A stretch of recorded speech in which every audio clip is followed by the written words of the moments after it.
all know, our country is not doing very well in terms of research and development.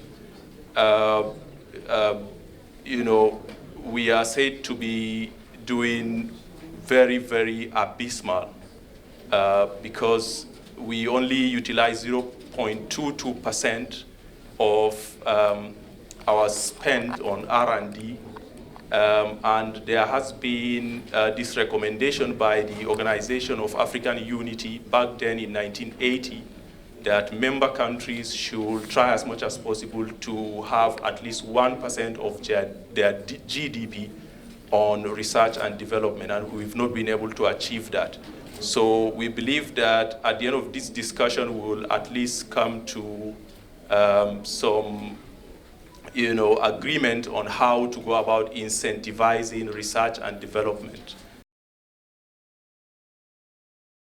Not everything has been going on well in the academia, but also outside the academia. You cannot isolate the universities and insulate them from the general problems in the country. You cannot just hope that universities will be perfect. Universities will approximate the best in the world, while other institutions and the larger population in the country can do anything, and they will be the ones to judge universities and blame them. So I really am happy Ibadan and ABU are there, but in all honesty, until quite recently, we can say not very much quality relevant research has been going on in Nigerian universities for quite a number of factors. We do not seem to value research in spite of the well-established correlation between investment in R&D and advancement, economic progress, social progress, and so on in a country. It is well established, but here in Nigeria, we don't seem to appreciate that until the last few years, when some few, one World Bank started to come in working with the NUC to establish centers of excellence in areas of medicine, areas of agriculture, and areas of STEM, with some funding ranging from about $3-4 million to about $7 million, half of the money being expended on training of PhDs and thereby producing some research. Like the executive secretary of NUC said, essentially our universities, pre-colonial and post-colonial, that's where most of the first generation universities emerged. They were centered largely on teaching at the expense of research. And that is just exactly the way he put it, teaching institutions. And once that is the case, you know that research cannot be deep. And you cannot also improve on teaching, whether it's pedagogic skills or the content, as it were. And so there is nothing surprising about it. But let me say something positive about the Nigerian university system that we've been worried about. Today in our university system, we know that that is an area that we have been working together to conscientize people that we must get it right. But the R&D concept that I started, for instance, talking about strongly in 2014, during my first stint at TETFUND, and for which, as I returned in January this year, I'm happy to have found a very wonderful partner. First and foremost, in the executive secretary of NUC, because universities are the leaders of research, globally and historically. You cannot miss that point. We needed a second voice, or indeed more than that, including the industry, that the Economic Summit Group has embraced NUC, invited TETFUND, as it happened in Lagos recently, at the Triple Helix meeting, to address the issue of innovation, R&D, and all that.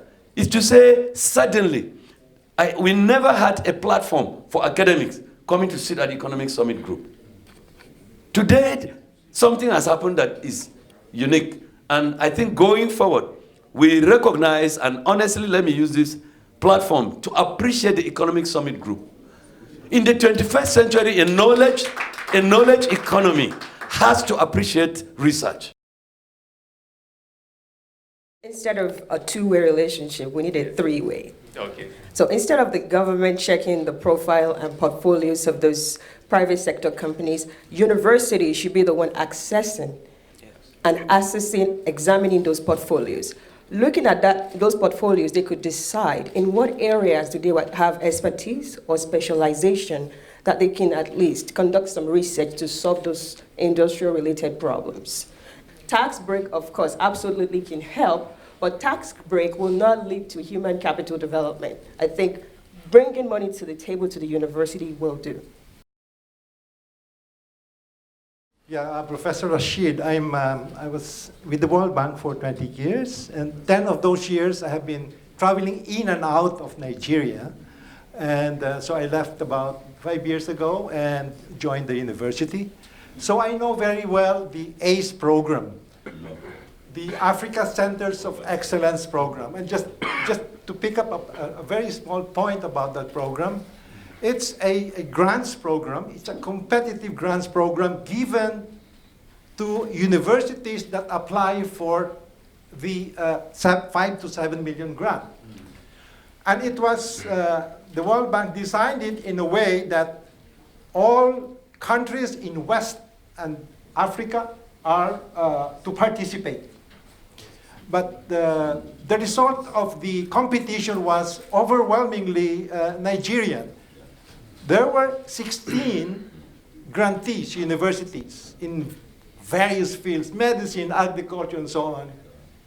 10 of the 16 were Nigerian. Okay, so...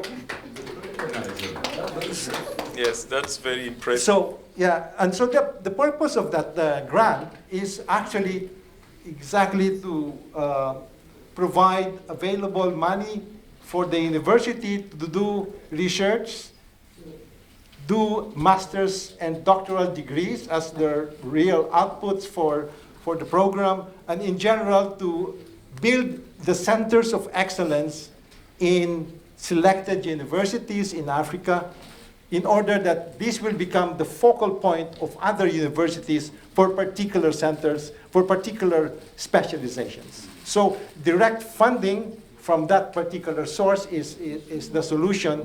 And I think it is the solution in many other countries, especially China, Singapore, Korea, who spend more than 2 to 3% of their GDP on R&D.